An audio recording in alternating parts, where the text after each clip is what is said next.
तर नमस्कार मित्रांनो, मग आपल्या एका मित्रांची कमेंट आली होती का म्हणे किरण भाऊ ज्यावेळेस आपण स्लॅब टाकतो म्हणे म्हणजे त्यांची आता स्लॅब लेवल झालेली तर त्यामुळे त्यांनी कमेंट केली होती का ज्यावेळेस आपण स्लॅब टाकल्यानंतर जो आपण बेसिक शब्द वापरतो म्हणे 2 वे 1 वे, हे 2 वे 1 वे नेमकं आपण कशा पद्धतीने ठरवू शकतो म्हणे त्याच्या लांबी रुंदीनुसार आपण 2 वे 1 वे ची प्रत्यक्षात आखणी कशी करू शकतो. तर आम्हाला एकदम सोप्या भाषेत आणि एकदम सुटसुटीत सांगा, जेणेकरून त्यांचं जे काम असेल ते करण्याचा त्यांना म्हणजे एकदम सोपेपणा जाईल आणि त्यांच्या लक्षात पण येईल.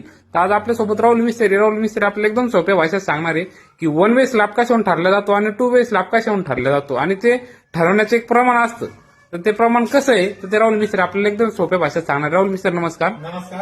तर राहुल मिस्त्री नेमकं आता आपल्या मित्राचं घराचं काम चालू आहे, त्यांना 2 वे आणि 1 वे स्लॅब टाकण्याबाबत नेमकं किती अंतरावर कोणता स्लॅब घेतला पाहिजे, कसं घेतलं पाहिजे, एकदम सोप्या भाषेत सांगून टाका की जेणेकरून त्यांना व्यवस्थित राहील त्यांच्या घराच्या कामासाठी. ज्यावेळेस आपली रूम साईज ते महत्वाची, आपल्याला 1 वे आणि 2 वे स्लॅब करायचा असतो. पण मग सर्वात प्रथम 1 वे स्लॅब का ठरला जातो, ज्यावेळेस आपल्याला हा स्पेस म्हणजे हा लंबा जे आहे ना ती बाजू जर ह्या रुंदीपेक्षा डबल जर असेल, मराठी भाषेतून सांगतो, तर ती जर डबल असेल तो 1 वे स्लॅब. समजा मी एक उदाहरण देतोय तुम्हाला, हा आहे ना आपला 4 मीटर आहे आणि हा असा 2 मीटर आहे, त्याच्यावर डिवाइड केल्यानंतर 2 येणार आहे म्हणजे 2 मीटर, तर हा 1 वे स्लॅब झाला. पण 2 वे स्लॅब तर तसं नाही. पण काही वेळेस काय होतं, बरेचसे आपले जे जोडीदार असते काय ते काय करते, 10 बाय 12चा रूम आहे किंवा छोटासा रूम आहे 10 बाय 10चा रूम आहे, मग याला 2 वे करायची काय गरज नाही, 1 वे तसं चुकीचं आहे. समजा आपला 10 बाय 12चा हा रूम आहे तर याला आहे ना 2 वेच करायला पाहिजे, जेणेकरून त्याला आहे ना त्याचं उत्तर जे विभाजन करतं तर ते 2 येत नाही, त्याला कमी येतं. ते हा 2 पेक्षा जर कमी आले तर आपल्याला 2 वे स्लॅब करायचे. पण आता राहिलं 1 वे स्लॅबचं, तर छोटे छोटे आपले काम राहते, त्याचा शक्यतो दोन्ही बाजून जर एक्स्ट्रा जर आपले रूम असेल आणि जास्त काही फरक नसेल तर तुम्ही 2 वे केला तर चालतो. पण 1 वे स्लॅब काय करावा, तर जे मोठमोठे स्ट्रक्चर राहते, समजा जास्त लंबाई तर ते जर 1 वे स्लॅब जर केलं तर त्याची भराई आपल्याला जास्त करावं लागते. जे दोन्ही बाजूचे पंख राहते त्याला जास्त स्ट्रॉंग बनावं लागतं, ज्याला एक्स्ट्रा बार बी जास्त टाकावं लागते.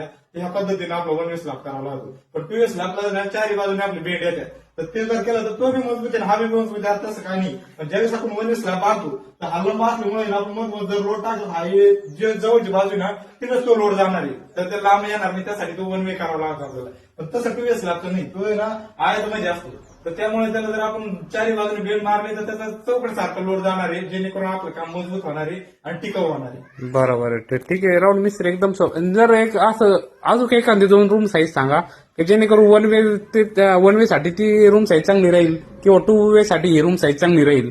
तर 1 वे साठी सांगितलंय तुम्हाला, जर आपली रुंदी जर समजा 10 फूट लांबी रुंदी जर 5 फूट असेल तर त्याला 1 वे केलं चालतं. पण तसं याचं नाही, समजा याच्यावाली 10 फूट आपली अशी रुंदी लांबी 12 फूट 10 फूट रुंदी, त्याला 2 वेच करायला पाहिजे. आपण लहान रुंदी म्हणून असं 1 वे नाही करायला पाहिजे. ठीक आहे, तर ते राहुल मिस्त्री एकदम सोप्या भाषेत आणि आपल्या मित्राला समजा अशी माहिती सांगितल्याबद्दल धन्यवाद.